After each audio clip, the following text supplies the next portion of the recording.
tomorrow we'll do a little more. But we basically took that sponge and we just wring it out for years. We're done with this story.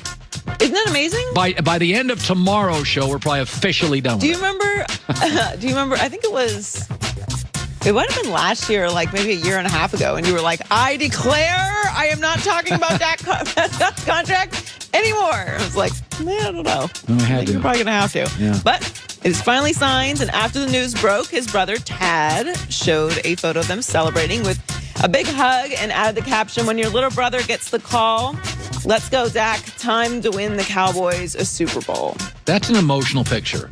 I love it. That is a good hug. That is a double arm hug with the tuck under the shoulder. You want to feel the embrace. I like this picture, and I like that he tweeted this because this does put everything into perspective for the fact that Dak is a human being. This is what he does for a living. We all have jobs. Dream came true. He held strong. He did whatever, like everyone in the business was telling him, just take the deal, take less money, and he got everything that he wanted in the contract. I'm surprised that he was able to get it done with the Cowboys. I always knew Dak was going to get paid, but I didn't know that the Cowboys were ever going to budge because it went on for so long. It was like, what are the Cowboys really trying to do here? Like, what are they going to do without Dak also? Well, that's why when I woke up from my nap and saw the story, I thought it was fake. Yeah. When I saw the numbers, I thought, okay, this is one of those fake Glazer, fake Shefty, somebody trying to pretend they're Jay Glazer. Someone retweeted a meme account and then it went viral. Yeah, I mean, I thought, okay, it's one of these people trying to be a fake reporter because I thought he got everything. The first story I read, I'm like, he got everything. He got all the years, the money, the guaranteed everything. Good for him. And I think that the Cowboys, while there's all this talk about what they're going to do with the defense and, how do they get better, their offensive line ranked 27th by Pro Football Focus last year. 27th. Well, so they're living off reputation. When we think of the Dallas offensive line, some of us still think of them as that unit that was in place when Dak was a rookie and Zeke was a rookie. Not so anymore. No. So that's really the unit that needs to be focused on by the Dallas Cowboys this offseason. Yeah, I mean, the best offensive line is the Colts. Cleveland's probably, in my opinion, second. Green Bay is up there. Green Bay, they always have a good O-line. I think New England's O-line, they're young in a couple spots. I think New England's O-line's pretty good. I think the Raiders is underrated. I think when it's healthy, Kansas City with Mitchell Schwartz and Eric Fisher is really good. But Dallas is not, I don't think Dallas is near the top 5 anymore. I mean, Pro Football Focus has them 27th. Like, they're very far down. Yeah. They're one of the worst in the league, actually. And that's something that the Cowboys need to focus on. A lot of people don't feel like Dak is over-the-top talented to deserve this money. And what's happened with Zeke, it's very easy. Pay attention to the offensive line. That's why Russell Wilson is such a unique situation. It's difficult for quarterbacks to have success when they have a bad offensive line. It's almost impossible. Andrew Luck. Patrick Mahomes is the best quarterback in the league and couldn't get anything done in the Super Bowl because his offensive line wasn't intact. That's exactly what happened. That tells you everything. Patrick Mahomes couldn't score a touchdown in the Super Bowl because they were missing a good, not a superstar left tackle, a good left tackle. That tells you about what you need in this league. And it should tell you that Dak does have the ability to win and play at a high level in this league, but he can't do it. He can't do what Russell Wilson does. And Russell Wilson can't even do what Russell Wilson does. That's why Russell Wilson is upset. He wants an offensive line, too. Yeah. So Carson Wentz is getting a fresh start with the Colts this year, who have a great offensive line.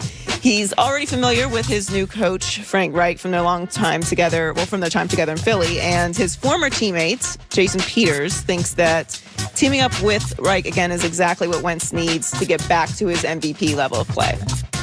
One thing I do know about Frank, he's going to put Carson in the best position.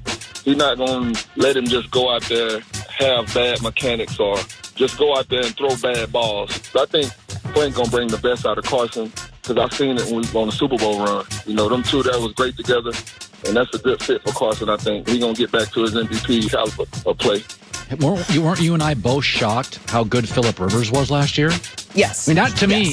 So my takeaway is Phillip Rivers, who was so slow, he quit. He retired. He loves football. He's like, okay, I'm done. Went 11-5. I mean, so between Reich and that offensive line, it is mystifying to me how many people are like, I don't know if it's going to work. It's going to work. The question I think it's going to work. How much? How much? And I think it's on I think it's on Carson Wentz. All the pressure is on Carson Wentz. You have everything that you need now to be successful. Go do it. It's not a dysfunctional situation. You have Frank Reich. You're comfortable with him. You have a great offensive line. This idea that Carson, no one has ever gotten more credit for winning an MVP that they didn't win. Like, everyone harkens back to this season. Like, Carson Wentz was the runaway MVP through 13 games. Tom Brady won the MVP that season. His numbers were better through 13 games than Carson Wentz. In every statistical category. Not every statistical category, but like, he had better completion percentage, more yards. He didn't have as many touchdowns, 27 touchdowns with 6 interceptions, and a higher passer rating through 13 games. Tom Brady did. So this like elevation of Carson Wentz to like as if he won the MVP. He did not. Tom Brady won it and had better numbers through 13 games.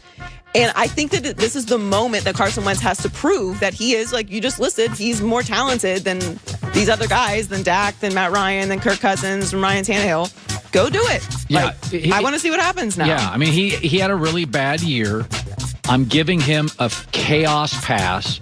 But listen, there's no excuses. I mean, that offense has a star back now, Jonathan Taylor, great O-line. Wide receivers. Yeah, Michael Pittman's ended up being a star. Maybe they need a tight end, but if you can't, and that division's kooky. It's not like it's not a winnable division. I don't have to face Rodgers or Mahomes. Nobody besides Tampa Bay and Kansas City has pretty much everything. Yeah. Those two teams. Well, and Tampa Bay might not this year because they have a lot of free agents to sign. So Joe Burrow looked great in his rookie year before suffering a season-ending knee injury in Week 11. The Bengals are very confident they have their franchise quarterback, as they should be. And Director of Player Personnel, Duke Tobin, is working to bring in players to support Burrow going forward. He said, I think we have one of the premier best young quarterbacks in the game, and we're going to do everything we can to build around him. It's going to start with him. I like their receivers. I'd go O-line again. They have the 5th pick in the draft, and they have $41 million in cap space, which is the 5th most in the NFL. So Jonah Williams is a good O-lineman. I would go get the kid from Northwestern, Slater, that can do, why am I forgetting his name? Rashawn Slater. He can do guard or tackle. So and to me, this league isn't complicated. Find a quarterback, protect quarterback, draft guys who can get their quarterback. So I would go back to the O-line. I like their receivers, actually. I thought you really like the Bengals next year. For the first time in my life, somebody is going to shock us in the league next year. Every year it happens. Okay. You tell me the team.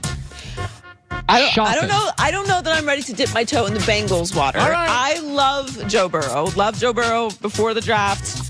Team Joe Burrow, 100%. Okay. They have the 5th pick in the draft. They had the 30th ranked offensive line according to Pro Football Focus last year, and he was sacked 32 times. That's the 3rd most in the NFL through Week 11. So obviously the offensive line is the number one priority for the Cincinnati Bengals. Sign a veteran offensive lineman that's available, draft them. That should be your focus because you are still a few years away from actually contending. The only reason why I have hesitation, other than all the work they have to do on the offensive line, is that division is so tough. Baker Mayfield, another year with Kevin Stefanski, bringing back essentially the same team. I don't know what the Steelers are going to do. I don't have a lot of confidence in them, but they did win the division last year with Ben Roethlisberger. So, and you have the Ravens. So I look at the division first when I start talking about what team is going to surprise us, and that's the only thing that gives me hesitation. That's going to be one of those dorky things on Twitter where you have those polls. I want to do that this week. Which team do you think will surprise you? Somebody's going to shock us. Okay, so who's it going to be? Well, okay, so what's shock? They didn't make the playoffs last year, and they will this year? Yeah, like. So I think Arizona. But they were 8-8. If they went, but they didn't make the playoffs.